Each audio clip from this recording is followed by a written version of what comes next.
చాలా మారాలి. అందుకే క్రైస్తవులు కూడా ఎమ్మెల్యేలు ఎంపీలై ఉండాలి.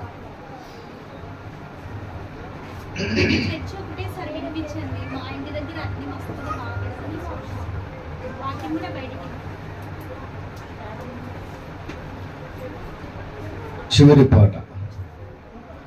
నీ యాత్రికుడను నే క్రైస్తవుడను, నా పయనం యేసుతో,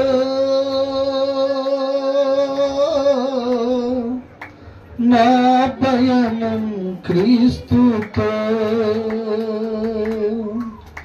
నే యాత్రికుడను నే క్రైస్తవుడను, నే యాత్రికుడను నే క్రైస్తవుడను, నా పయనం యేసుతో, నా పయనం క్రీస్తుతో, నా పయనం యేసుతో, నా పయనం క్రీస్తుతో. నా యేసు మార్గములో కష్టాలు ఎన్నో, కన్నీరు ఎంతో, ఎదురు తెప్పలు ఎన్నో. నా యేసు మార్గములో కష్టాలు ఎన్నో, కన్నీరు ఎంతో, ఎదురు తెప్పలు ఎన్నో. కరువులే కరువులే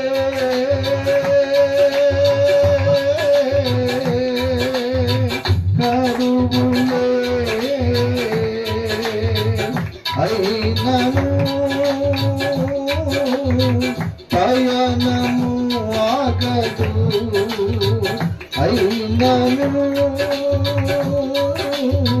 పయనము ఆగదు. నీ యాత్రికుడను నీ క్రైస్తవుడను, నీ యాత్రికుడను నీ క్రైస్తవుడను, నా పయనం యేసుతో, నా పయనం క్రీస్తుతో, నా పయనం యేసుతో, నా పయనం క్రీస్తుతో.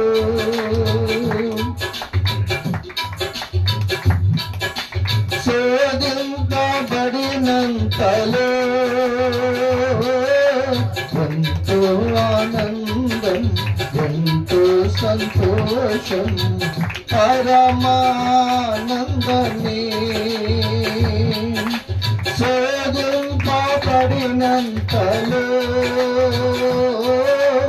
ఎంతో ఆనందం, ఎంతో సంతోషం, పరమానందమే. జీవమే జీవమే జీవమే, అందుకే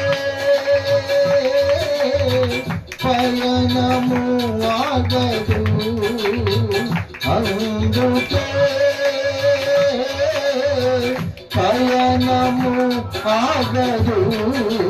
నీ యాత్రికుడను నీ క్రైస్తవుడను, నీ యాత్రికుడను నీ క్రైస్తవుడను, నా పయనం యేసుతో, నా పయనం క్రీస్తుతో, నా పయనం యేసుతో, నా పయనం క్రీస్తుతో. నా యాత్ర ముగినంతలో వేలకు పరిశుద్ధుల పరిశుద్ధులు అందరూ పెద్దలందరితో నా యాత్ర ముగినంతలో వేవేల దూతలు పరిశుద్ధులు పెద్దలందరితో ఉండును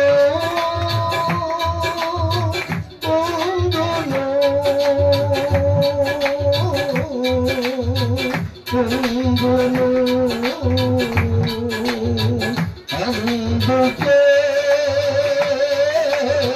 పయనము ఆగదు అందుకే పయనము ఆగదు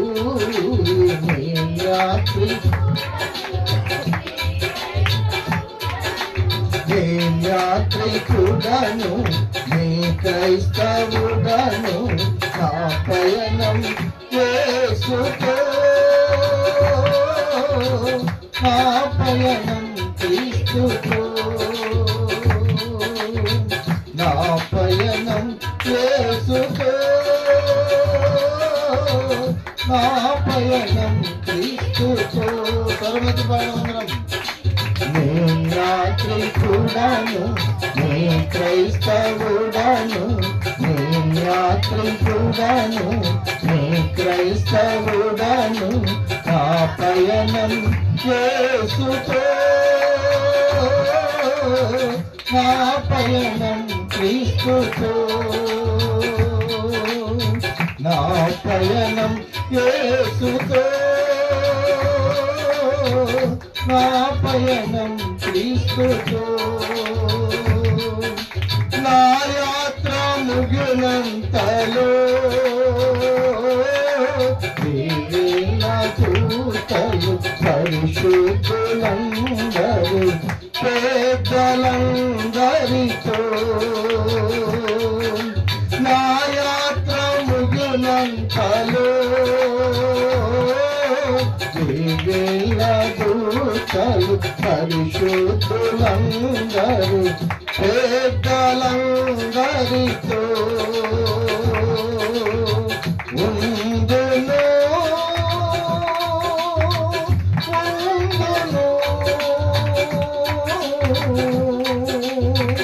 ఉండును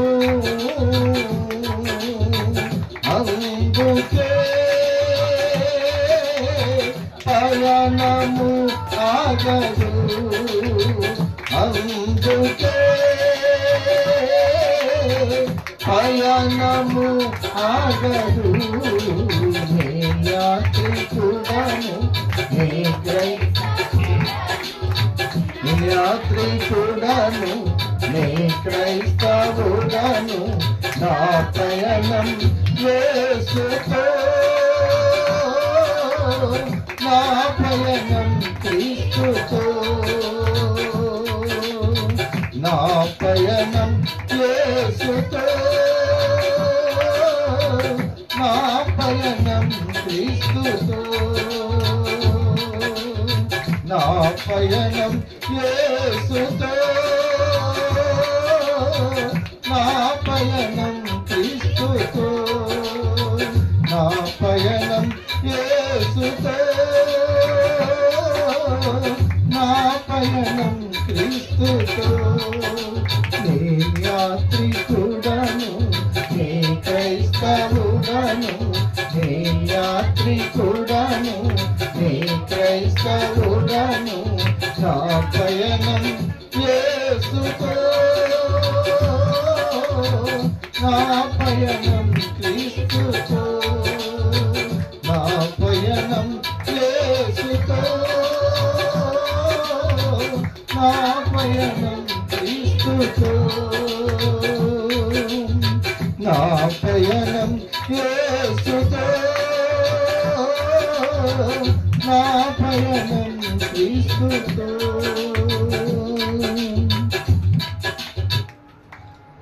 నా యేసు మార్గములో కష్టాలు ఎన్నో కన్నీరు ఎంతో, ఎదురు దెబ్బలు ఎన్నో, కరువులే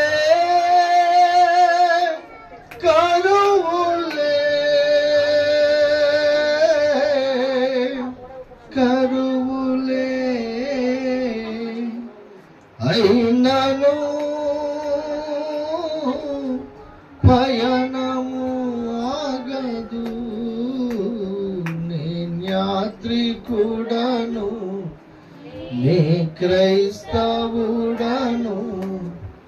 నా పయనం యేసుతో,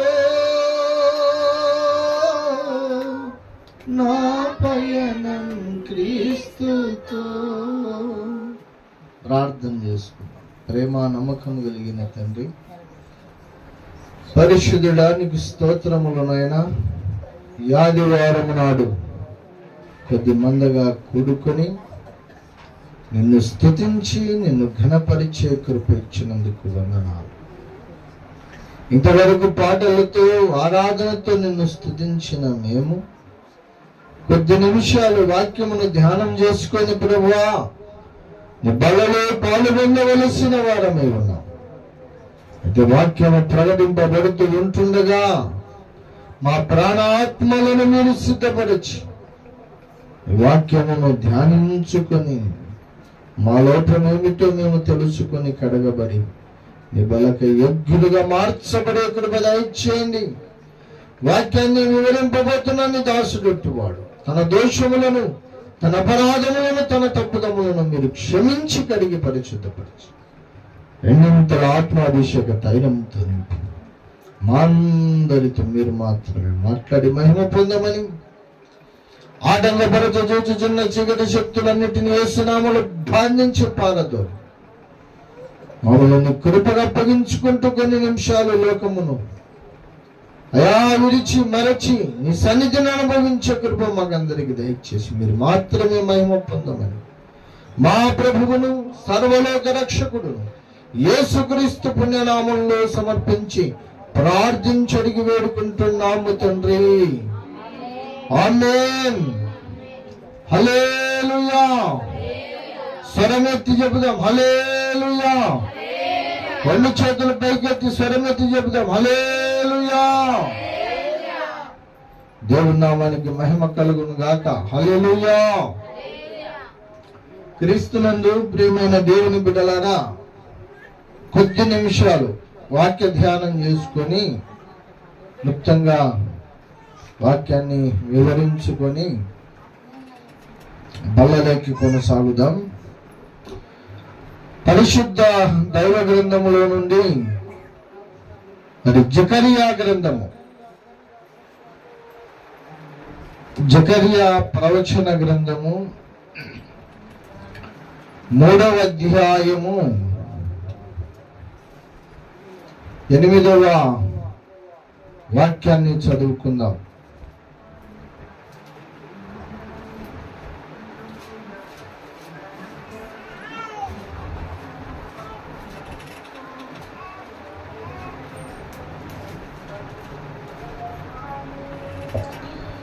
జకరియా గ్రంథము 3వ అధ్యాయము 8వ వాక్యము.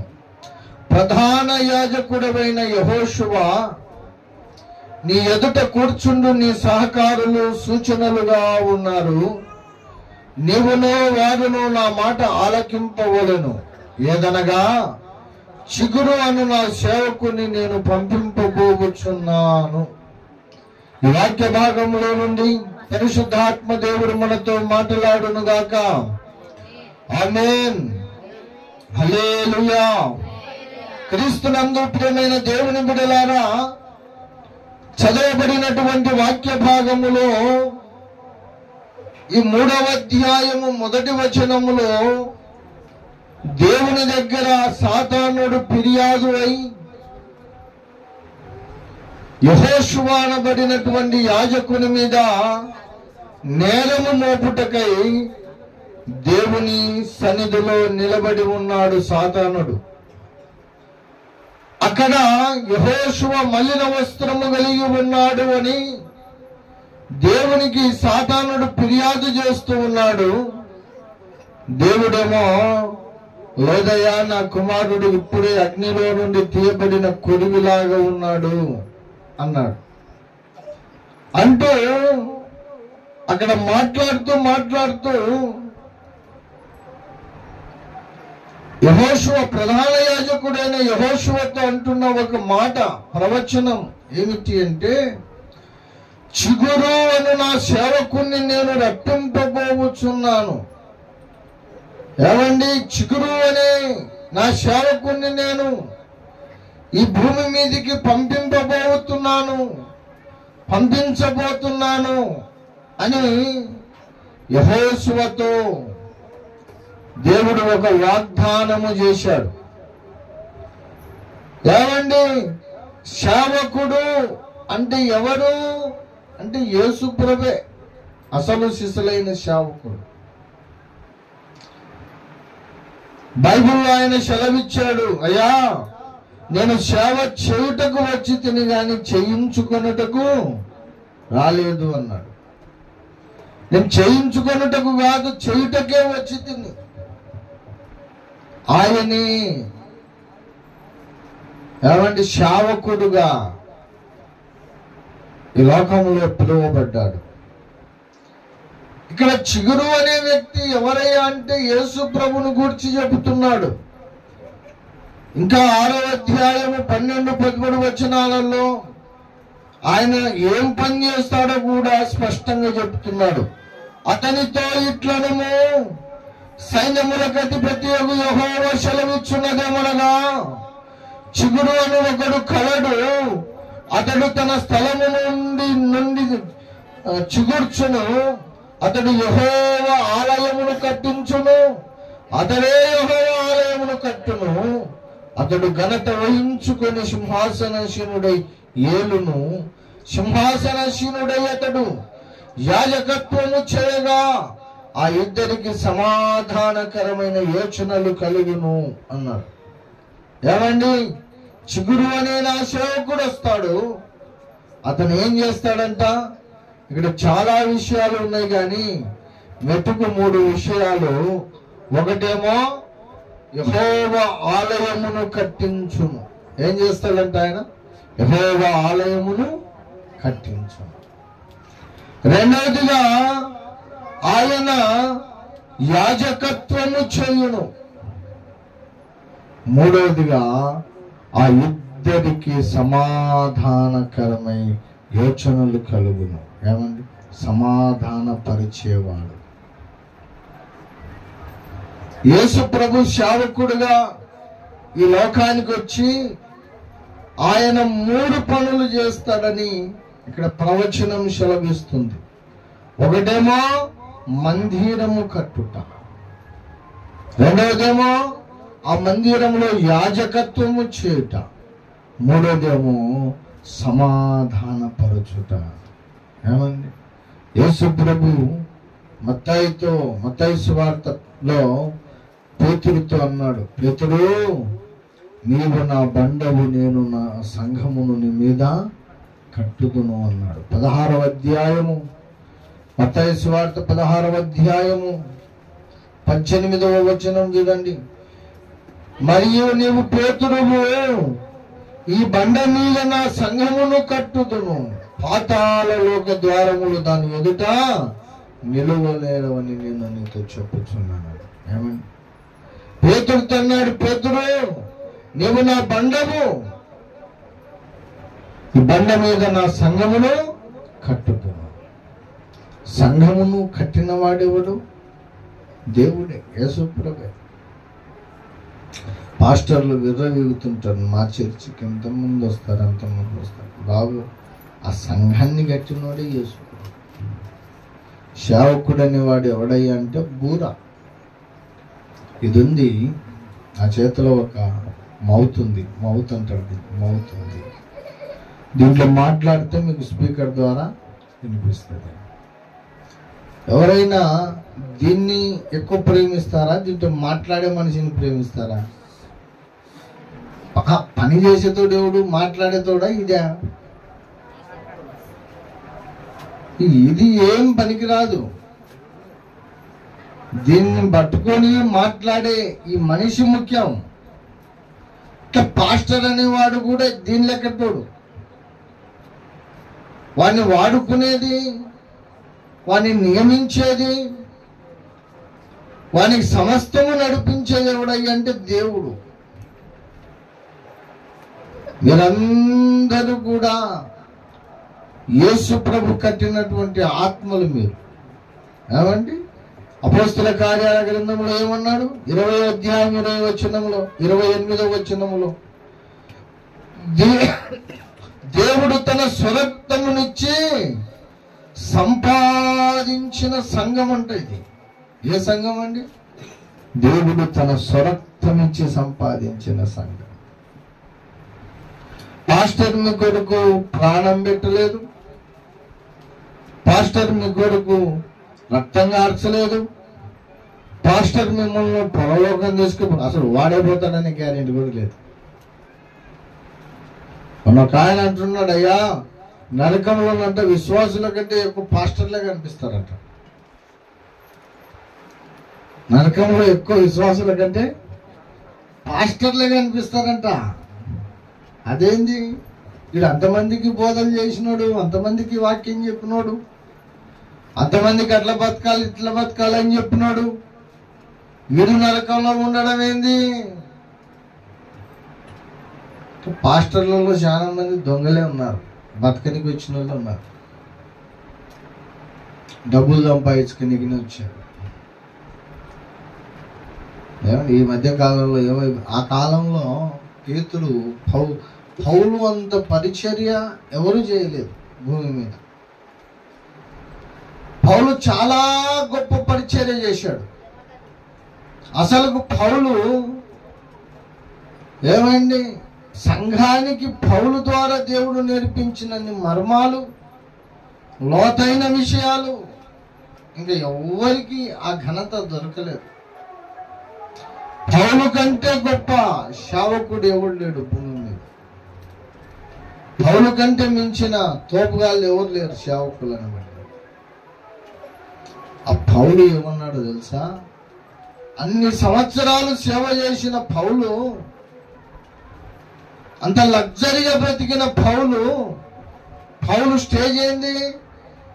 ఒక జిల్లాకు ఎస్పీ ఎలాంటి వాడో పౌలు అలాంటి వాడు. ఆ కాలంలో పౌలు మంచి అధికారి, ధర్మశాస్త్ర ఉపదేశకుడు. పౌలుకు పెద్ద పెద్దలతో పరిచయాలు ఉన్నాయి. పౌలు తలుచుకుంటే కొన్ని కోట్లు సంపాదించవచ్చు. సమస్తమును విడిచిపెట్టి అన్నిటిని పెంటతో సమానంగా ఎంచుకొని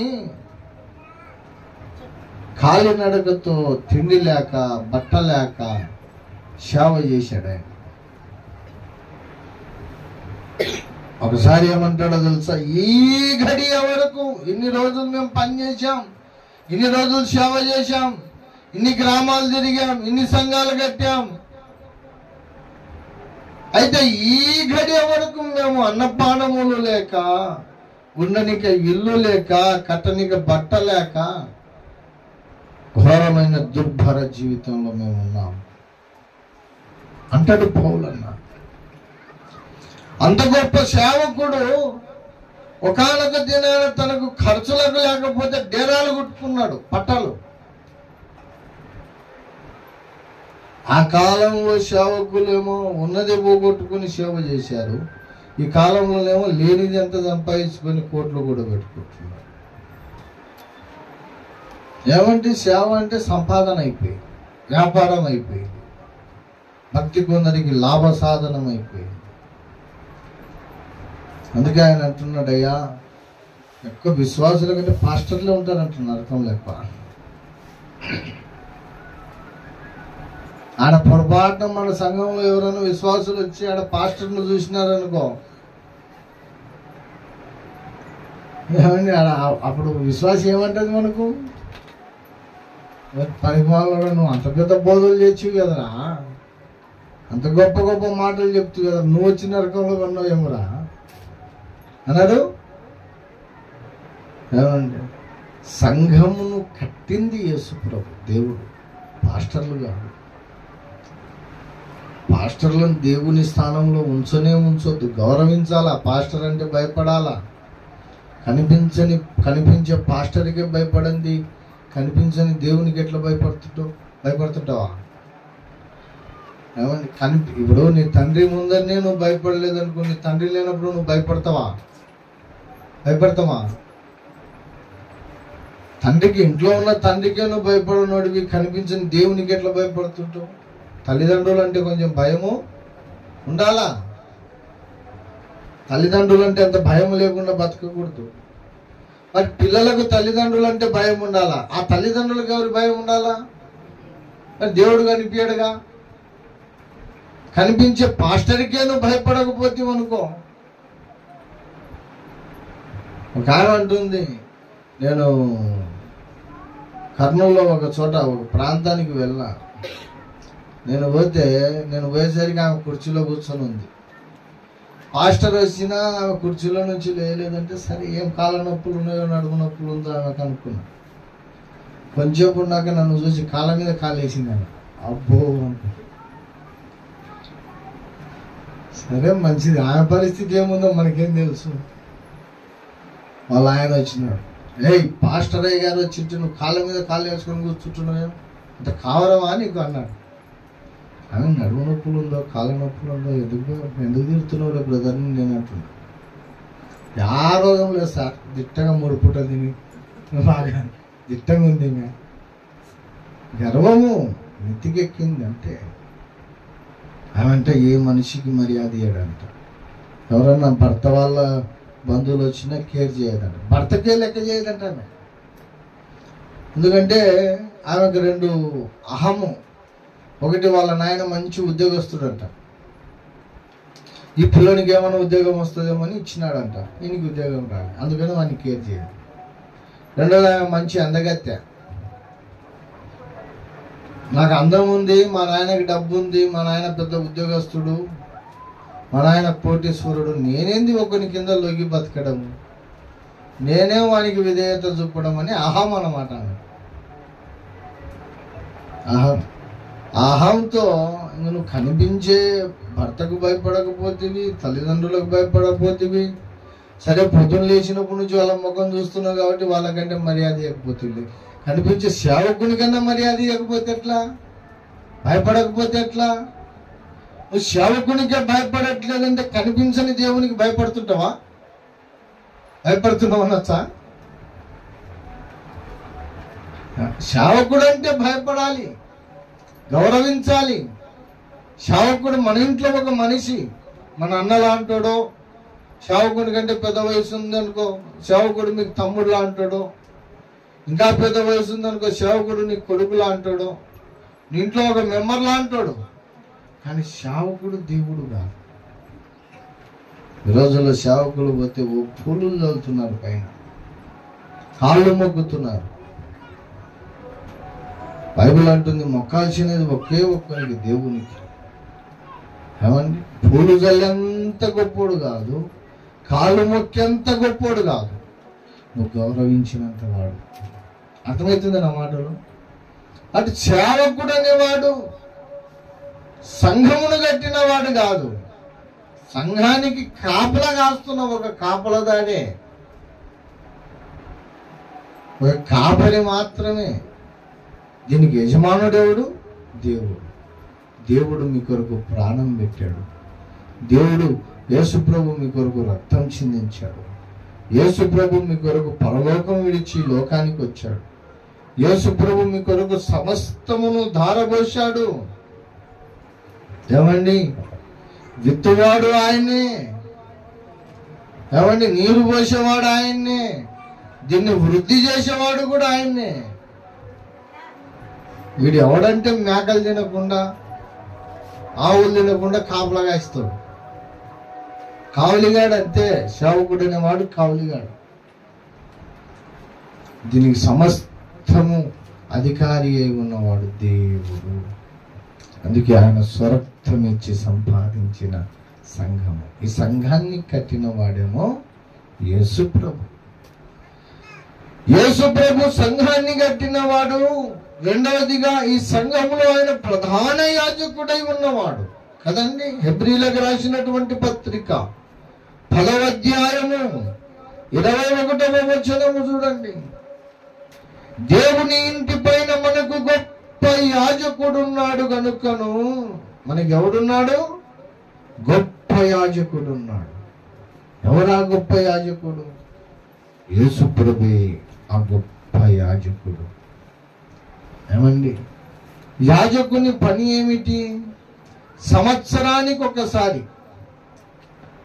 అతి పరిశుద్ధ స్థలంలోకి వెళ్ళి ఇశ్రాయేలీయులందరి కొరకు, తన కొరకు 2 పొట్టేళ్లను లేకపోతే 2 గొర్రెలను కోసి వాటి రక్తము తీసుకెళ్ళి పాప పరిహార్థముగా దేవునికి అర్పించేవాడు. పాత నిబంధన కాలంలో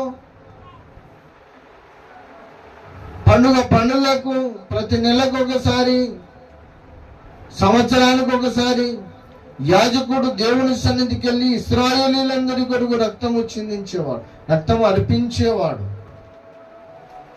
మన ప్రధాన యాజకుడైన క్రీస్తు ఒక్కమారే మన కొరకు తన సొంత రక్తాన్ని అర్పించేశాడు.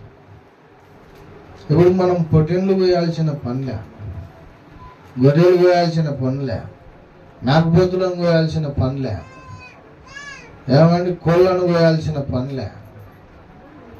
కొన్ని చోట్ల దున్నపోతులను కూడా కోస్తుంటారు కదా, దున్నపోతులను కూడా కోస్తారు. ఆ రక్తం చిందిస్తారు, ఎందుకంటే వారి పాపానికి పరిహారముగా. మన పాపముల కొరకు మనలాంటి రూపమును ధరించిన యేసు ప్రభువే రక్తం చిందించేశాడు. ఆ రక్తాన్ని ఆశ్రయిస్తే చాలు, ఇంకా కోళ్ళ రక్తం, కుక్కల రక్తం పనికిరాదు. నువ్వు బుద్ధి కలిగి, నోరు కలిగి, జ్ఞానం కలిగి అన్ని తప్పులు చేసి జ్ఞానం లేని దాన్ని పోయి వదిస్తే నీ పాపం పోతుందా? అర్థమవుతుంది నా మాటలు? మనకు అన్ని జ్ఞానాలు ఉన్నాయి, మనకు అంత బుద్ధి ఉంది. ఏది మంచిదో, ఏది చెడ్డదో, ఏది చేయదగినదో, ఏది చేయకూడదో, ఏది మంచిదో, ఏది చెడ్డదో అన్ని తెలుసు మనకు. అంత జ్ఞానం కలిగి మనం అంత మంచి చేసి తప్పు చేసి ఆ తప్పు కడిగేసే దేవుడా అని నోరు లేని దాన్ని తీసుకొచ్చి వస్తే తప్పు, నీ పాపాలు కడగబడతాయా? అందుకే మానవుని పాపం పోవాలంటే మరో మానవుడు రక్తం చిందించాలి. ఆ మానవుడు కూడా పరిశుద్ధుడై ఉండాలి. అలాగూ పరిశుద్ధంగా బ్రతికి మన కొరకు రక్తము చిందించిన వాడు ప్రధాన యాజకుడైన క్రీస్తు. ఆయన యాజకుడై తన స్వరక్తమును తీసుకెళ్ళి దేవుని ఎదుట పెట్టేశాడయ్యా, ఈ ప్రజలు నన్ను ఆశ్రయించిన వారిని అందరినీ క్షమించుమని. ఆయనే సంఘము కట్టినవాడు, ఆయనే ప్రధాన యాజకుడు. మనము దేవునికి శత్రువులము. పూర్వం ఎప్పుడు? యేసు ప్రభువును ఆశ్రయించక ముందు మన పాపములను బట్టి, మన దోషములను బట్టి మనం మరణానికి పాత్రులము గనక మనము దేవునికి శత్రువులమై ఉంటుంది. పాపం చేసేవాడు దేవునికి ఏమై ఉన్నాడు? శత్రువు. మనం పాపం చేసింటేనే కదా ఆయన శిలువలో మరణం పొందినది. మనం తప్పు చేసింటేనే కదా ఆయన శిలువలో చనిపోయినది. అంటే నీ పాపం ఆయనకి ఏం చేసింది? గాయపరిచింది. నీ పాపం ఆయనకి ఏం చేసింది? దుఃఖపరిచింది. నీ పాపము నువ్వు మరణించవలసిన వాడవు, నీ స్థానంలో ఆయన మరణించాడు. మనం దేవునికి విరోధులమై బ్రతికి ఉంటుంది. యేసు ప్రభు రాకముందు మనం దేవునికి శత్రువులం, మన పాపాన్ని బట్టి. అయితే ఆయన రక్తమును బట్టి మనము దేవునితో సమాధాన పడ్డాం. ఏమండి, మనము దేవునితో సమాధానపరిచిన వాడు ఎవరంట? యేసు ప్రభు. రోమీలకు రాసినటువంటి పత్రిక 5వ అధ్యాయము 10వ వాక్యము చదవండి. రోమా 5:10. 5వ అధ్యాయం 10వ వచనము. ఏలయనగా శత్రువులమై ఉండగా ఆయన కుమారుని మరణము ద్వారా మనము దేవునితో పడిన ఎడల అన్నాడు. మనం దేవుడితో సమాధాన పడ్డాం, దేవునితో సమాధాన పడ్డాం. ఏమండి, ఒక చోట యేసుప్రభు అంటాడు, ఏమంటాడంటే, అయ్యా నేను సమాధానపరచనికి వచ్చానని మీరు తలంచొద్దు, నేను భేదము పుట్టించుటకనే వచ్చి తిని అన్నాడు. ఈ మాటను బట్టి మతోన్మాదులు చాలామంది చాలా గోలగోల చేస్తుంటారు. బైబిల్లో కొన్ని వచనాలు తీసుకొని ఆ వచనాలు వాళ్ళకు అనుకూలంగా మార్చుకొని బోధన చేస్తుంటారు. యేసుప్రభు ఏమన్నాడో తెలుసా? మీ మధ్యలో కొట్లాట పెడతాండ్రా అని చెప్పలే. ఇంట్లో ఇద్దరు ఉంటారు, భార్య భర్తలు ఉంటారు. ఒకనికి దేవుడి గురించిన విషయాలు తెలిసింటది, ఒకని మనోనేత్రాలు తెరవబడి ఉంటది. నేను యేసుని నమ్ముకుంటే నా పాపాలు పోతే నాకు మోక్షం వస్తుందని వాడు పూర్తిగా విశ్వసించి చర్చికి వస్తుంటాడు. ఇంట్లో ఒకడు చర్చికి వస్తే ఇంకొకరికి ఇష్టం ఉండదు. భార్య వస్తే భర్తకి ఇష్టం ఉండదు, భర్త వస్తే భార్యకి ఇష్టం ఉండదు. ఎన్నో కుటుంబాలు విడిపోయిన వాళ్ళు ఉన్నారు. నేను కావాలా, నీకు యేసుప్రభు కావాలని తెలుసుకో అంటే యేసుప్రభే కావాలని భార్యను వదిలిన భర్తలు ఎందరో ఉన్నారు, భర్తలను విడిచిపెట్టిన భార్యలు ఎందరో ఉన్నారు. యేసును నమ్ముకుంటే ఇంట్లో ఇంకొకరికి ఆ విషయం నచ్చకపోతే వారి మధ్యలో ఏం పుడుతుంది? ఇంకా గొడవ పుడుతుంది, ఇద్దరికి వైరం పుడుతుంది. అప్పుడు ఇద్దరు విడిపోతారు. నన్ను బట్టి మీ సొంత వారే విడిచిపోవచ్చు నాయన, నన్ను బట్టి కన్న తల్లి నిన్ను వదిలిపెట్టవచ్చు, నన్ను బట్టి నీ భార్య వదిలిపెట్టవచ్చు, నీ భర్త వదిలిపెట్టవచ్చు, నీ పిల్లలు వదిలిపెట్టవచ్చు.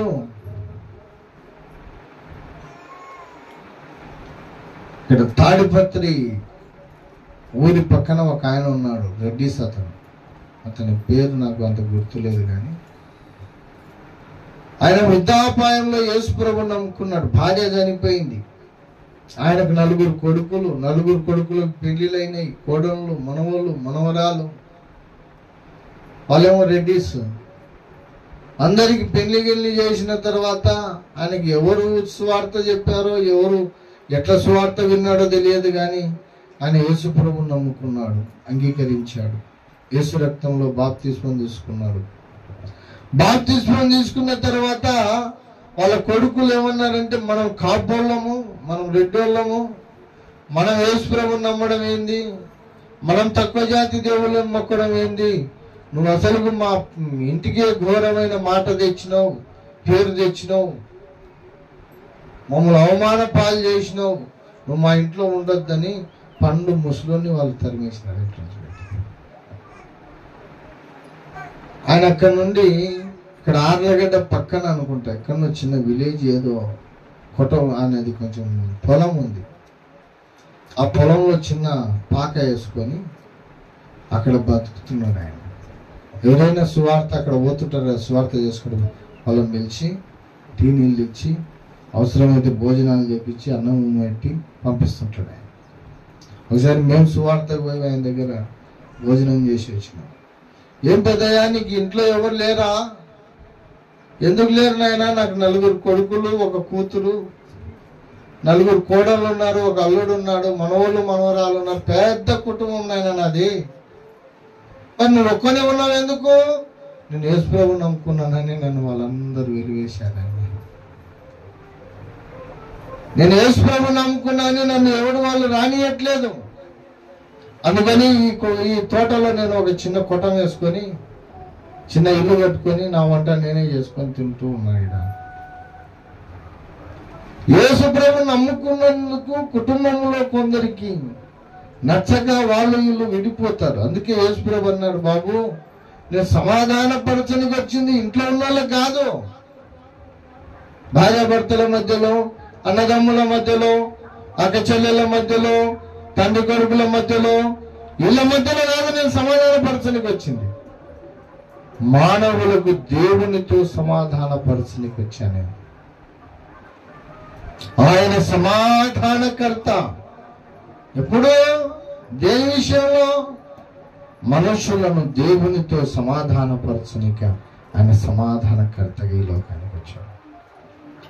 మన పాపములను కడిగి వేసి మనం దేవునికి శత్రువులమై ఉన్న మనల్ని దేవునితో మనల్ని సమాధానపరిచాడు.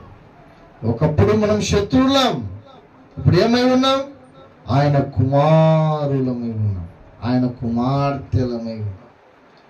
యేసు ప్రభు సంఘమును కట్టినవాడు, యేసు ప్రభు ప్రధాన యాజకుడు, యేసు ప్రభు ఏమో మనలను దేవునితో సమాధానపరిచినవాడు. ఆయనకి ఎందుకు చిగురు అని పేరు వచ్చిందంటే ఆయన 3 బారిన జీవితాలను కూడా చిగురింపచేయగలిగేవాడు కదండి. పాడైపోయిన జీవితాలను బాగు చేసేవాడు దేవుడు యేసు ప్రభు. ఎందరినో బాగు చేశాడు ఆయన. మన పంచలింగాల్లో పోతే సువార్త, అక్కడ ఒక పెద్ద ఘోరమైన వ్యక్తి బాగుపడినాడు. సావుకు దగ్గరైన మనిషి చనిపోతాడు ఇంకా అని డాక్టర్లు కూడా చేతులు ఎత్తేసి ఇంటికి పంపించేసినారు. ఆయన ప్రార్థన చేసుకొని, యేసుప్రభుని నమ్ముకొని ప్రార్థన చేసుకొని, వాళ్ళు డాక్టర్లు ఇచ్చింటారు సార్ కొన్ని మందులు వేసుకోవాలంటే ముందు ఏం చేయాలా? కొంచెం అన్నం తినిపిస్తారు కదా, కొంచెం అన్నం తినాలా, అన్నమో యాదో ఒకటి తిని మాత్రలు వేసుకోవాలి, లేకపోతే కళ్ళు తిరుగుతాయినైనా, అది డోసు, నువ్వు కొంచెం అన్నం తిను అంటారు. ఈయన ఏం చేసినాడంటే వాళ్ళ ఊరికి పోయి ఒక ఆయన సువార్త చెప్తేనంట అన్నము 1 వారం రోజులు మానేశాడు. పేషెంట్ చచ్చిపోనికైనాడు, మాతర్లు గీతర్లు అన్నీ మానేసినాడు. ఎవరినైనా నువ్వు చచ్చిపోతావురా, డాక్టర్లు టైం కూడా పెట్టలేదు కనీసం డాక్టర్లు చెప్పినంత వరకు బతికేటట్టు కొంచెం మాత్రలన్నా మింగునైనా అని భంగపోయినా మింగలేదు. 1 వారం రోజులు అన్నము నిద్ర మానేసి ఆయన ఇంట్లో మోకరించి, ప్రభువా నన్ను బ్రతికిస్తే నేను నీకు సాక్షిగా బ్రతుకుతాను, ఆయన నన్ను బ్రతికిస్తే నేను నీకు సాక్షిగా జీవిస్తానని ఏడ్చి ఏడ్చి ఏడ్చి 1 వారం ప్రార్థన చేస్తే దేవుడు బాగు చేసినాడు. ఆయన మాటలు లేదు, ఏం లేదు, బాగైపోయినాడు. అద్భుతంగా పని చేసుకుంటున్నాడు, చక్కగా చర్చికి పోతున్నాడు, వాళ్ళలో పాలు పొందుతున్నాడు, బాగున్నాడు. ఇప్పుడు వాళ్ళ ఊర్లో ఒక మనిషి చచ్చిపోవాల్సినవాడు బాగైపోయాడు. దేని ద్వారా? వాళ్ళ ఊర్లో పోయి కొందరు స్వార్థ చెప్పడం ద్వారా. యేసు ప్రభువుని నమ్ముకుని ఆయన నీ జీవితం బాగుపడుతుంది అన్నప్పుడు ఆయన నమ్ముకున్నాడు, ప్రార్థన చేసుకున్నాడు, బాగైపోయాడు. మొన్న ఇంకా కొందరు సువార్త చెప్పనీకపోతే ఆ ఊర్లో కొట్టనికి వచ్చినారు కొందరు. వీళ్ళు అంటున్నారంట, వన్నాయనా నువ్వు యేసు ప్రభువుని నమ్ముకొని చెడిపోయినోడు ఎవడున్నాడు? యేసు ప్రభువుని నమ్ముకొని చెడిపోతాడు ఉన్నాడా? మీ ఊర్లోనే ఒక మనిషి బాగుపడ్డాడయ్యా. బలి బాగు చేసి ఉంటాడు మీ దేవుడు, పోరాయి నుంచి అంటున్నాడు వాడు. వీడు మంచం పడితే ఈయనకి అప్పుడు ఎవడన్నా స్వార్థ ఎప్పుడు వింటాడు? దేవుడు ఎప్పుడు గుర్తుకొస్తాడు మనకు? మంచంలో పడితే గుర్తుకొస్తాడు. బాగున్నంతసేపు గుర్తుకు రాడు, బాగున్నంతసేపు చర్చి గుర్తుకు రాదు, దేవుడు గుర్తుకు రాడు, ప్రార్థన గుర్తుకు రాదు, అన్ని జల్సాలే. ఎప్పుడైతే వీడు మంచం పడతాడో అప్పుడు దేవుడు గుర్తుకు వస్తాడు. నేను అనుకున్న మనసులో ముందు ఈడు పడాలరా మంచంలో, వాళ్ళు చెప్పావు పో అనే తోడు ఫస్ట్ పడాలా. వాడు మంచాన్ని అతుక్కొని ఉన్నప్పుడు నేనే పోయి చెప్పాలాడ. అప్పుడు పరిగెత్తుకుంటూ వచ్చి వాడు నా కోసం ప్రార్థన చేయనాలి. అప్పుడు ముందు ఈడు పడాలరా అని అనుకున్న మనసులో. పడాలని ఏం కాదులే కానీ, హాస్టల్లో అట్లా కూడుకోకూడదులే కానీ, వాడు చేసిన గోలను బట్టి నేను మనసులో అట్లా అనుకుంటే. వాళ్ళ ఊర్లో ఒకడు బాగైనాడు, యేసు ప్రభువుని నమ్ముకొని. ఆయన జీవితం బాగుపడింది, ఆయన కుటుంబం బాగుపడింది. ఆ ఇంటికి వాడే పెద్ద దిక్కు. నిండు యవ్వన కాలంలో పోయింటే అని భార్య పిల్లలు ఏమవుతారు? ఆ కుటుంబాన్ని యేసు ప్రభు కట్టాడు. వీడు చూశాడు, ఈరోజు పోయి సువార్త చెప్పేతోళ్ళనేమో కార్లు కూడా కొడుతున్నాడు, కర్రలు తీసుకొని కొడుతున్నాడు. ఏమండి, మూడు బారిన జీవితాలను, పాడైపోయిన జీవితాలను ఆయన కట్టేవాడు, బాగు చేసేవాడు. ఏమండి, ఆయన అనేకులు ఎందరినో నరహంతకులను బాగు చేశాడు, వ్యభిచారులను బాగు చేశాడు, ఘోరమైన త్రాగుబోతులను బాగు చేశాడు. దేశంలో యేసు ప్రభువును నమ్ముకొని మేము బాగుపడినామన్నోళ్ళు కోట్ల మంది ఉన్నారు. లేరు? యేసు ప్రభువును నమ్ముకొని మేము చెడిపోయినాం రా అని ఒకరిని చూపి చెడిపోయినా అన్నాడు. సిగరెట్లు తాగి చెడిపోయిననే తోడున్నాడు, మందు తాగి చెడిపోయిననే తోడున్నాడు, వ్యభిచారం చేసి చెడిపోయిననే తోడున్నాడు, సినిమాలు చూసి చెడిపోయిననే తోడున్నాడు. మా చిన్నాయన ఒకడు ఉండే, వాడు కృష్ణ పార్టీ, కృష్ణ తెలుసు కదా, సూపర్ స్టార్ కృష్ణ, మహేష్ బాబు వాళ్ళ నాయన, ఆయన పార్టీ, ఆయన అభిమాని. ఒకసారి కృష్ణ ఈయనకు ఏం లేదు తిన్నికి, ఇట్లా కొట్టం, ఒక చిన్న కొట్టం, ఇద్దరు పిల్లలు, ముగ్గురు పిల్లలు, ఇద్దరు ఆడపిల్లలు, ఒక మగ పిల్లోడు. పెద్ద పాప పనికి పోతుంది కానీ బడికి పోవట, ఎందుకంటే ఇల్లు జరగట్లేదు. ఇద్దరు పిల్లలు బడికి పోతున్నారు, తల్లి కూతురు ఇద్దరేమో కలుపు పనులకు దానికి దీనికి పోతున్నారు. ఈడేమో కొండకు పోవాలి, సైకిల్ ఉంది వానికి ఒకటి, కొండకు పోవాలి. వాడు కొండకు పోయి తెచ్చే డబ్బులే వీళ్ళు ఇంట్లో అందరు తినాల.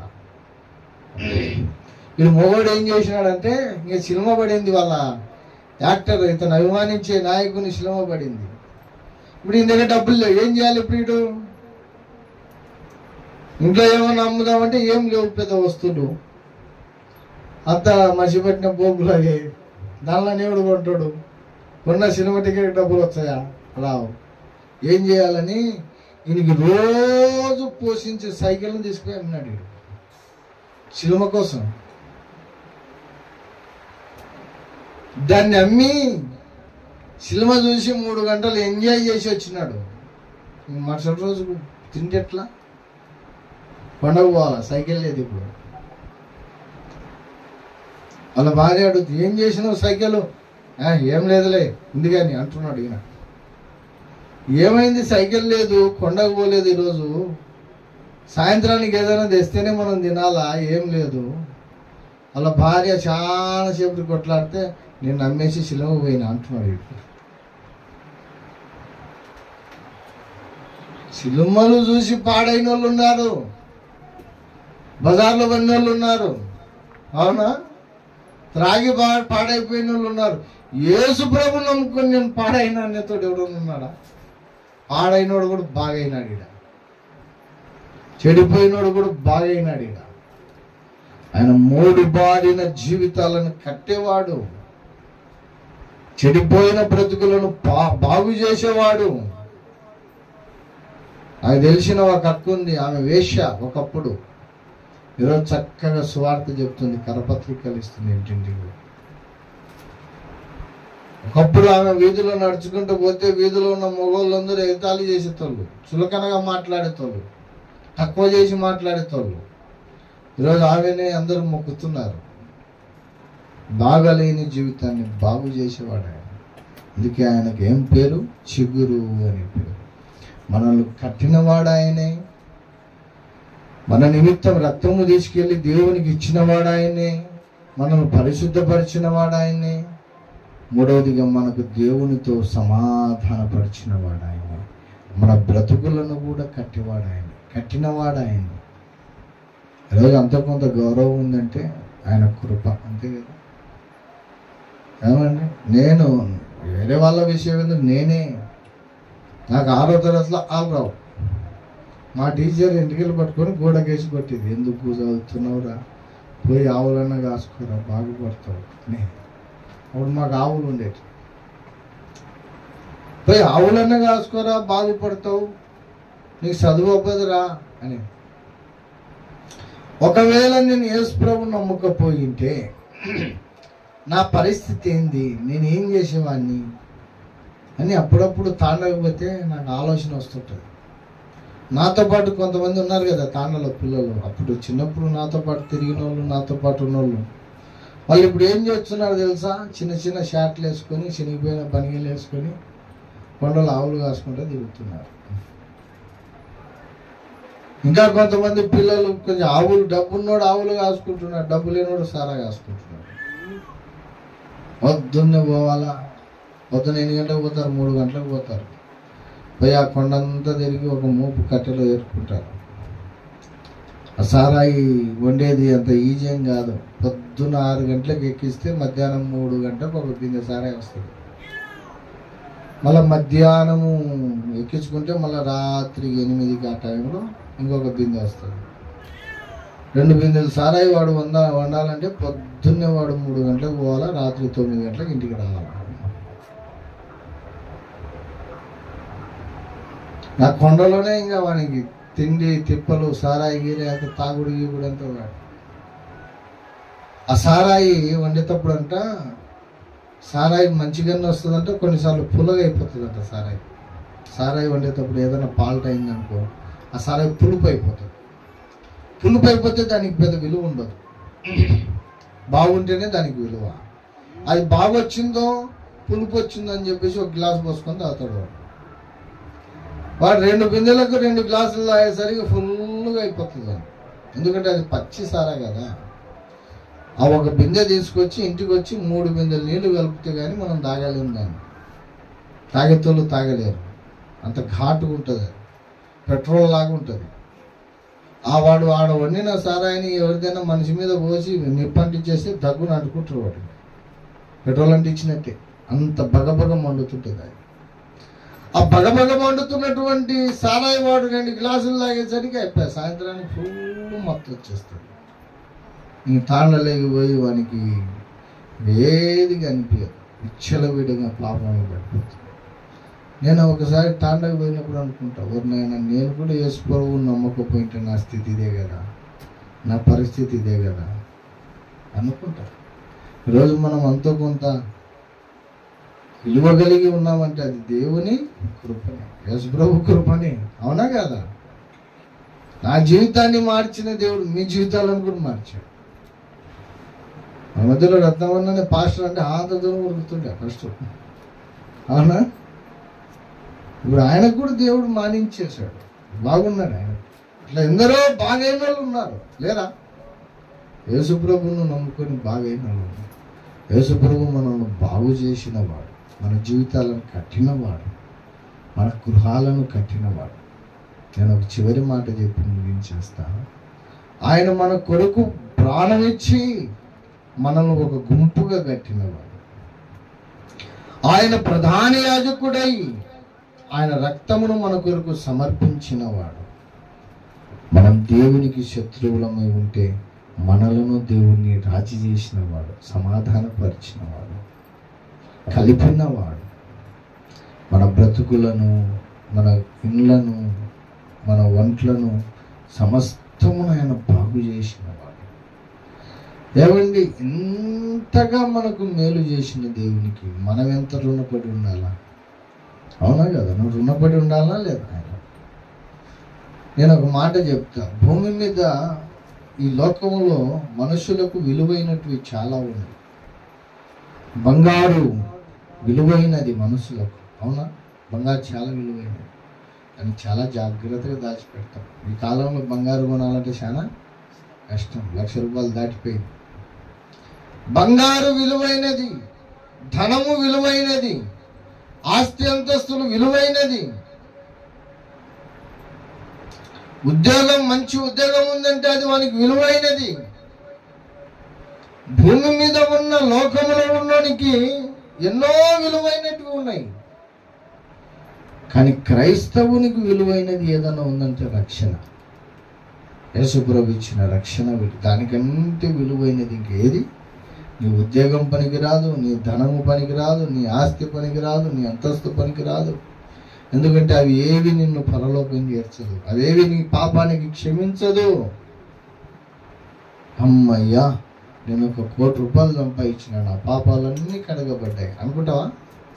₹1,00,00,000 సంపాదించావంటే ఇంకెన్ని పాపాలు చేసావో? అవునా కదా? 3 బిల్డింగ్లు కట్టించేసిన అమ్మయ్య, నా పాపాలు కడగబడ్డాయి అనుకుంటావా? ఎన్ని మిద్దెలు కడితే అన్ని పాపాలు పెరుగుతుంటాయి. నాకు మంచి ఉద్యోగం వచ్చింది, నా పాపాలన్నీ కడగబడ్డాయి అందమా? లేదు. లోకంలో ఉన్ననికి అవన్నీ విలువైనవి, కానీ సంఘంలో ఉన్ననికి అవి ఏం విలువైనవి కదా. వాటికంటే విలువైనది యేసు ఇచ్చిన రక్షణ. యేసు మన పాపాలను కడిగేసి అది విలువైనది. మనం చనిపోతే పరలోకం ఇస్తాడు యేసు ప్రభు, అది విలువైనది. మన దృష్టిలో, సంఘము దృష్టిలో, సంఘానికి విలువైనది ఏదై అంటే రక్షణ. నేను ఒకటే మాట చెప్తున్నా, నీ కొరకు ప్రభు ఎన్నో త్యాగాలు చేశాడు. నువ్వు ప్రభు కొరకు ఏ త్యాగం చేశావు అనేది నా ప్రశ్న. నీకు విలువైనది భూమిలో నువ్వు ఎన్ని వజ్ర వైడూర్యాలు పోసినా, ఎంత ధనము పోసినా, ఎన్ని ఆస్తి అంతస్తులు రాసిచ్చినా, నీ జీవితమే ధారపోసిన లోకంలో ఎవరు నీకు రక్షణ ఇచ్చేతోడు లేరు. ఒక యేసు ప్రభు మాత్రమే అన్నిటికంటే విలువైన రక్షణనిచ్చాడు. నేనంటాను, అన్ని పోగొట్టుకో, ఈ రక్షణ ఒకటి కాపాడుకో, నువ్వు ధన్యుడివి. ఈ రక్షణ ఒక్కటి పోగొట్టుకుని అన్ని సంపాదించుకున్న దండిగే. ఒకడు అనుకుంటున్నాడన్నా, మొన్న 3 వారాల క్రితం నేను వాక్యం చెప్పాను. ఒకడు విస్తారంగా పంట వేసి ఆ ధాన్యం ఎడబెట్టుకోవాలి, వానికి ఇల్లు సరిపోక ఇంకా ఇల్లు పెద్ద కట్టించి లోపల పోసుకొని అనుకుంటున్నాడంట, నా ప్రాణమా తినము, త్రాగము, సుఖించము, ఇక కొన్ని సంవత్సరాలకు సరిపోయినంత ధాన్యం ఉంది, డబ్బు ఉంది, ఆస్తి ఉంది, అంతస్తుంది అన్నాడు.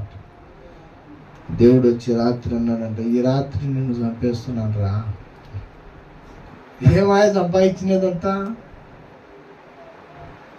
ఈ రాత్రే ప్రభువు నీ ప్రాణం అడిగితే నువ్వు సంపాదించిన సంపాదన ఏమైపోతుంది?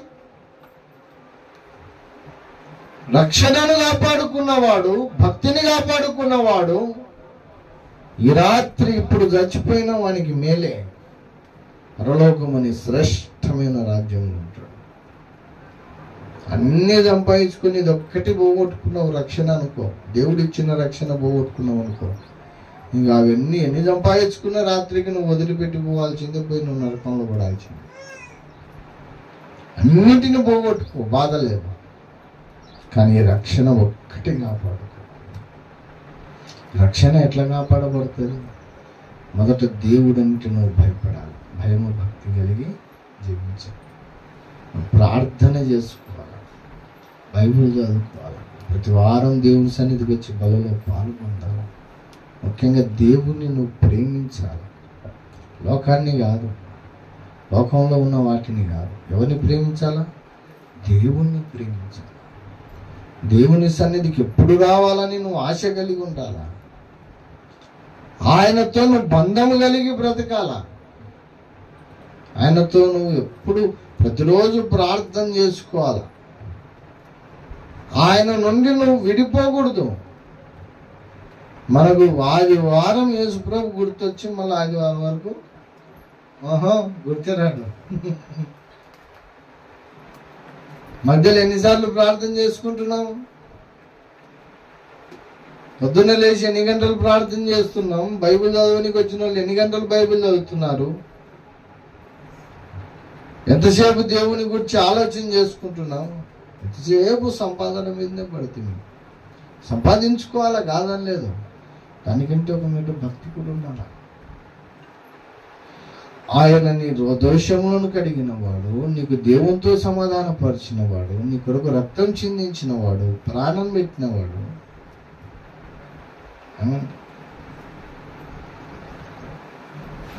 నీ జీవితాన్ని బాగు చేసిన వాడు, నీ కుటుంబాన్ని బాగు చేసిన వాడు,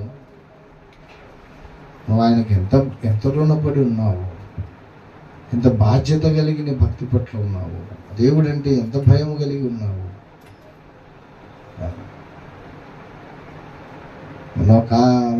ఒక సహోదరుని ఇంటికి పోయినా నేను ప్రార్థన చేయకపోతే, వాళ్ళ భార్య ఎంత సేవ చేస్తుందో భర్తకు.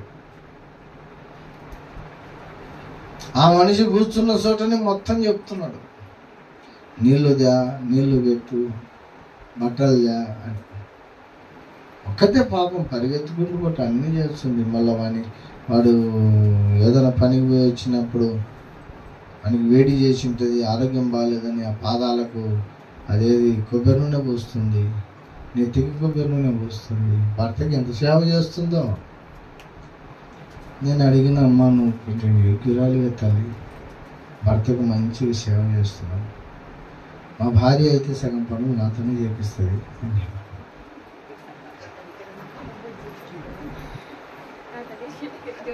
నా భార్య అయితే సగం పనులు నాతోనే చేపిస్తుంది. నువ్వు అన్నీ నీ భర్తకి చేసి పెడుతున్నావు, ఎంత ధన్యురాలు ఏమంటే ఆయన అని మంచి మాట. ఆయన నన్ను ఇంట్లో పెట్టి రాని లెక్క సాగుతున్నాడు. ఆయన ఒక్క పనికి పంపించకుండా ఇంత కష్టం లేకుండా సాగుతున్నాడు ఆయన. అలాంటిది ఆయన కష్టపడి వచ్చినప్పుడు ఆయన కొంచెం సేద తీరేటట్టు నేను కొంచెం ఆయనకు ఓదార్పియాలి కదా నాయన అని మంచి మాట చెప్పి నాకు చాలా సంతోషం వేసింది అన్నమాట.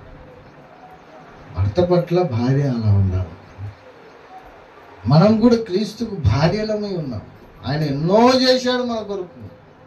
మనం ఎంత కృతజ్ఞత కలిగి ఉన్నాం, ఆయన ఎంత ప్రేమ కలిగి ఉన్నాం.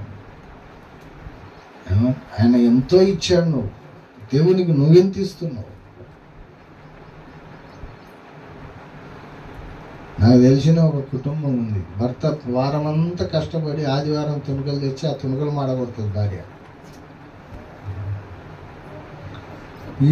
ఇది మాడిపోయింది అంటే బట్టలు ఉతుకుతుంటే నువ్వు ఆడిపోయింది చూడకూడదు అనింది.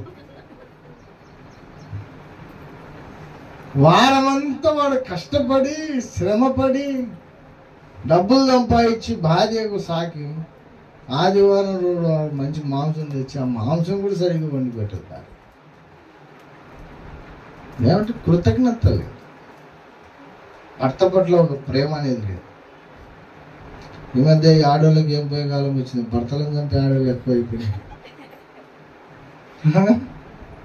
వారానికి ఒకటో 2 రోజులు 3 రోజులకు ఒక న్యూస్ ఇంటూనే ఉన్నాం. ఒక ఆమె పిక్నిక్ పోదామని తీసుకుపోయి దొబ్బిందంట చెరువులో. ఒక ఆమె పెరుగన్నంలో ఇసుని పోసి చంపిందంట. మొన్న 2 రోజులు 3 రోజుల క్రితం ఒక ఆమె ముస్లిమ్స్ సహోదరి, ముస్లిమ్స్ ఆమె భర్తను చంపి ఏం లేదు కింద బండలు వీకి ఇంట్లో 3 బండలు 4 బండలు వీకి ఆన్య పూడి చేసి మట్టి సంగ స్లాబ్ చేసేసింది. వీళ్ళు పైన వెతికి వెతికి వెతికి వస్తున్నారు.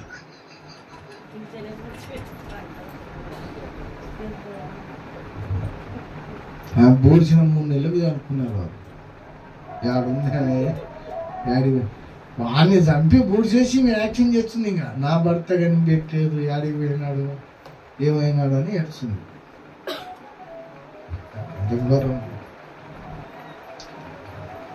ఈ మధ్య మరి వీళ్ళకేం పోయే కాలం వచ్చింది, భయంకరంగా చంపుతున్నారు భర్తలో. విచిత్రం. మన మహారాష్ట్ర కదా, మహారాష్ట్రలో వాడు పాలతో స్నానం చేస్తున్నాడు. ఏంది నీడు పాలతో స్నానం చేస్తున్నాడు అనుకుంటే, ఎందుకురా పాలతో స్నానం చేస్తున్నావు? అమ్మయ్య నేను బతికిపోయినాను సార్ అంటున్నాడట. ఎట్లా బతికిపోయినావురా? నా భార్య నన్ను విడిచి వెళ్ళిపోయింది, నన్ను చంపకుండా నేను బతికిపోయినా. నన్ను చంపింటే నా పరిస్థితి ఏమయ్యేది? నన్ను ఆమె చంపకముందే నన్ను వదిలిపెట్టి వెళ్ళిపోయింది, నేను బతికిపోయినా అంటున్నా.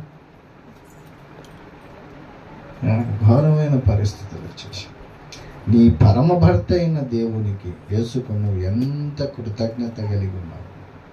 ఆయన నీకు అంతో కొంత సంపాదన ఇచ్చాడు, తిరిగి 10వ భాగ రూపంలో ఆయనకి ఎంత సమర్పిస్తున్నావు. ఏమండి, నీ కొరకు ప్రాణం పెట్టాడు, నీ సమయాన్ని ఎంత ఖర్చు చేస్తున్నావు. ఆటలేమో చక్కగా పాడతాం, సమర్పణ చేయుము ప్రభువునకు నీ దేహము ధనము సమయమును. ఏమంట? ప్రభువుకు సమర్పించుకోవాలి. ఎందుకంటే ఆయన నిన్ను సమర్పించుకున్నాడు. నీ కొరకు ప్రాణం పెట్టాడు, రక్తం కార్చాడు, నిన్ను పరిశుద్ధపరిచాడు, నీకు ఒక పరిశుద్ధ గుంపుగా తయారు చేశాడు, నేను దేవునితో సమాధాన పరిచాడు, నీ బ్రతుకును బాగు చేశాడు, నీ ఇంటిని బాగు చేశాడు. ఎన్నో ఆయన చేసి నిన్ను సమర్పించుకొని నీకు ఎన్నో చేశాడు ఆయన. నువ్వెంత సమర్పించుకున్నావు దేవునికి? నువ్వెంత కృతజ్ఞత కలిగి ఉన్నావు దేవునికి? దేవుడు చెప్పిన ఆజ్ఞలలో, దేవుడు చెప్పిన మాటలలో ఎన్ని పాటించి ఆయనకు భయపడి బ్రతకగలుగుతున్నాం? ఏమండి, ఇంకా మనం ఆయనకు విలువలేని స్థితిలో మనం బ్రతికాము అంటే, ఆయనకు విలువ ఇవ్వకుండా నామకార్థమైన జీవితం జీవిస్తున్నాము అంటే, దేవుడు ఒకరోజు ఏదో ఒక రోజు విడిచిపెడతాడు. భార్యాభర్తల మధ్యలో, ఇద్దరి మధ్యలో ఏముండాలి? ఒకళ్ళ మీద ఒకళ్ళకు ప్రేమ ఉండాలి. భార్య సరిగా లేదనుకో, ఎన్నాళ్ళు భరిస్తాడు భర్త? ఎన్ని రోజులు భరిస్తాడు?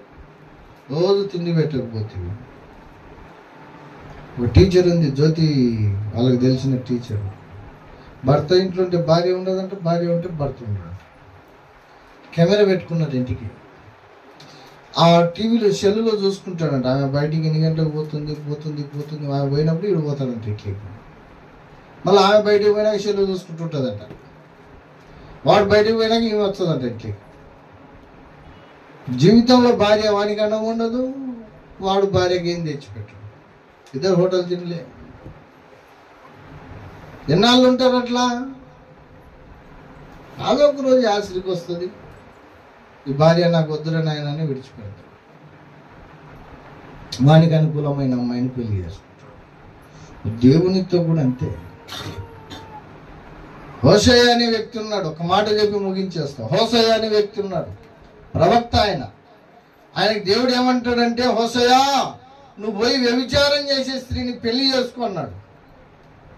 అదేంది ప్రభువా, నేను సేవకుని కదా, నేను పాస్టర్ని కదా, ఎక్కడో బజార్లో ఉన్నటువంటి ఆ వ్యభిచారపు స్త్రీని నేను పెళ్లి చేసుకుంటే నా విలువ ఏం కావాలా?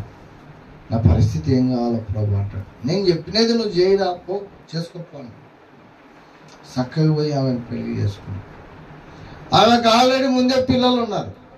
ఆ పిల్లలను తెచ్చుకొని సాక్కు అన్నాడు. ఏంది దేవుడు ఇట్లా చెప్తున్నాడని సరే అని సాక్కున్నాడు. ఆమె విచ్చలవిడిగా తిరిగిన స్త్రీ గనక ఒక భర్త దగ్గర కట్టుబడి ఉండలేకపోయింది. కొన్నాళ్ళు ఉన్నది, ఆ భర్తను విడిచిపెట్టి వెళ్ళిపోయింది. వెళ్ళిపోతే ఆమె వేరే చోట యాలం పాట పాడుతున్నారు. ఆమెను యాలం పాట పాడుతున్నప్పుడు యేసు ప్రభు దేవుడు అంటాడు కదా, హోషేయ నీ భార్య ఫలాని చోట అమ్మబడుతుంది, పోయి కొనుక్కొచ్చుకుపోతాడు. మళ్ళా అప్పట్లో డబ్బులు లేవు, రూకలు జొన్నలు అవి ఇచ్చి కొనుక్కునే వాళ్ళు అనమాట. రూకలు ఇచ్చి భార్యను కొనుక్కొచ్చుకుంటాడు. మళ్ళా కొన్నాళ్ళు ఉంటుంది, మళ్ళీ వెళ్ళిపోతుంది. మళ్ళా ఫలాని చోట అమ్ముతున్నాడు, నీ భార్యకు పోయి తెచ్చుకుపోతాడు, మళ్ళీ పోయి తెచ్చుకుంటాడు. హోషేయ గ్రంథం చదివింది, అవన్నీ ఉంటుంది. మళ్ళా లాస్ట్కు చాలాసార్లు పోయి చాలాసార్లు ఈయన తెచ్చుకున్న తర్వాత ఒకరోజు ఆస్తికి వస్తుంది, ప్రభువా ఇంకా నాకు ఆ భార్య వద్దు, నాకు ఈ పంచాయతీ వద్దు నాయన,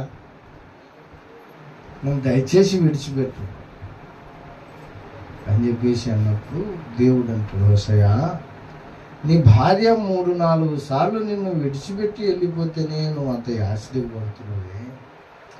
ఈ ప్రజలు ఎన్ని మార్లు నన్ను మరిచిపోయి విచ్చలవిడి జీవితం జీవించుంటారు.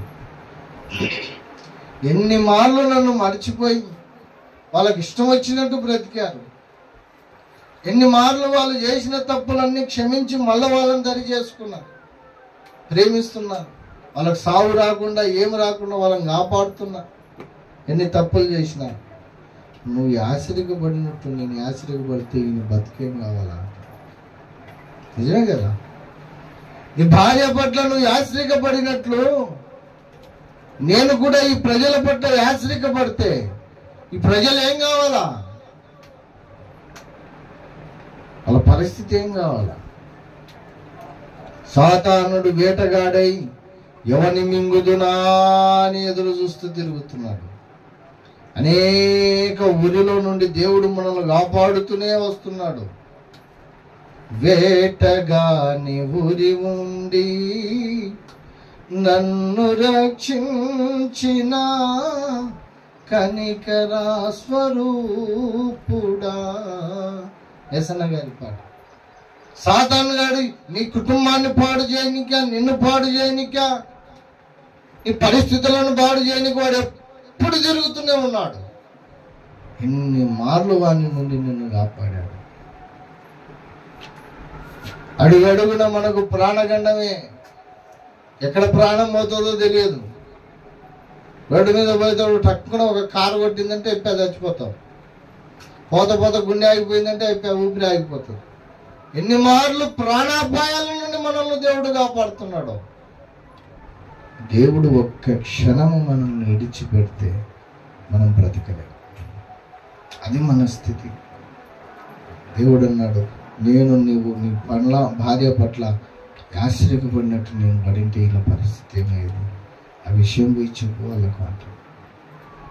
దేవుడు మనల్ని విడిచిపెట్టక ముందే మనం దేవుని గట్టిగా పెట్టుకోవాలి. నీ భర్త నిన్ను విడవక ముందే నీ తప్పు లేదో నువ్వు తెలుసుకొని సరి చేసుకొని ఆ భర్తతో నువ్వు బాగుంటే నీ కాపురం బాగుంటుంది, అంతే కదా. ఒకవేళ నువ్వు ఇంకా విచ్చలవిడి జీవితం జీవిస్తే ఏదో ఒక రోజు భర్త వదిలేస్తాం. మనం భార్య, సంఘము అనేది భార్య, ఆయన మనకు భర్త, పరమ భర్త. ఆ భర్త మన కొరకు చేయాల్సిన త్యాగాలన్నీ చేసేసాడు. మనమే త్యాగం కలిగి బ్రతకలేకపోతుంది. నీ తప్పు లేదో, నీ పొరపాటు లేదో నువ్వు తెలుసుకొని ఆయనకు నువ్వు కృతజ్ఞత కలిగి అంటగట్టికి బ్రతికితే నీ జీవితం ముందు బాగుంటుంది, నీ భక్తి బాగుంటుంది, నీ మరణం తర్వాత నీ యుగాలు నీ జీవితం బాగుంటుంది. లేదా నువ్వు ఆయన విడిచిపెట్టే కాలము, ఆయన విడిచిపెట్టక ముందే ఆయన పట్టుకొని మన భక్తిని, మన ప్రార్థన జీవితాన్ని పెట్టుకుందాం. దేవుడు అట్టి కృప మనకు అందరికీ దయచేయను గాక. ప్రార్థన చేసుకుందాం. అందరం మోకరించి కన్ను మూసుకొని ప్రార్థన చేసుకుందాం. హల్లెలూయా, హల్లెలూయా, హల్లెలూయా. క్రీస్తునందు ప్రియమైన దేవుని బిడ్డలారా, ప్రభువు నీతో సూటిగా మాట్లాడాడు. ఆయన పేరు చిగురు. ఆయన సంఘమును కట్టినవాడు, యాజకుడై ఉన్నవాడు, దేవునితో మనకు సమాధానపరిచినవాడు. మన కొరకు తన ప్రాణమునిచ్చి పరమును విడిచి భూమికి వచ్చి మన కొరకు తన రక్తమును చిందించి పరిశుద్ధపరిచి ఒక సంఘముగా మనల్ని కట్టినవాడు ఆయన. మన పక్షాన ప్రధాన యాజకుడై ఉండి తన విలువైన రక్తమును దేవుని సన్నిధిలో కుమ్మరించిన వాడు ఆయన. మనము దేవునికి శత్రువులలో ఉన్నాము గనక మనకు దేవునికి సమాధానపరిచిన వాడు ఆయన. ఆయనకు చిగురు అనే పేరు ఎందుకో తెలుసా? మూడు పారిన జీవితాలను ఆయన బాగు చేసేవాడు గనక, చిగురింపజేసేవాడు గనక ఎందరో జీవితాలను ఆయన బాగు చేశాడు, బ్రతుకులను బాగు చేశాడు. ఆ ఎందరిలో మనం కూడా ఉన్నాం. మన బ్రతుకును బాగు చేశాడు, మన జీవితాన్ని బాగు చేశాడు, మనకు రక్షణ భాగ్యాన్ని ఇచ్చాడు. భూమి మీద అన్నిటికంటే విలువైనది రక్షణ. ఆ విలువైన రక్షణ నీకు నాకు ఇచ్చాడు ఆయన. మన కొరకు సమస్తమును ధారపోశాడు, సమర్పించుకున్నాడు. నువ్వు ఆయనకి ఎంత సమర్పణ కలిగి బ్రతుకుతున్నావు? ఇష్టపడి నువ్వు ప్రతిరోజు ప్రార్థన చేసుకుంటున్నావా? బైబిల్ చదువుతున్నావా? ఆయన చెప్పిన జీవితం జీవిస్తున్నావా? నీ కానుకల విషయంలో నమ్మకంగా ఉన్నావా? నీ పరిశుద్ధత విషయంలో నువ్వు నమ్మకంగా ఉన్నావా? ఎలాగున్నావు? నువ్వు ఎంత త్యాగం కలిగి ఉన్నావు? ఆయన నీకు పరమ భర్త అయి ఉన్నాడు. ఆ భర్త నీ కొరకు చేయాల్సిన త్యాగం అంతా చేసేసాడు. నువ్వు ఎంత త్యాగం కలిగి ఉన్నావు ఒకసారి జ్ఞాపకం చేసుకో. నువ్వు ఇలాగే ఆయనను మరచి బ్రతుకుతున్నావంటే దేవుడు ఏదో ఒక రోజు నీ చేయి వదిలేస్తాడు. ఎలాగో నువ్వు జ్ఞాపకం చేసుకో.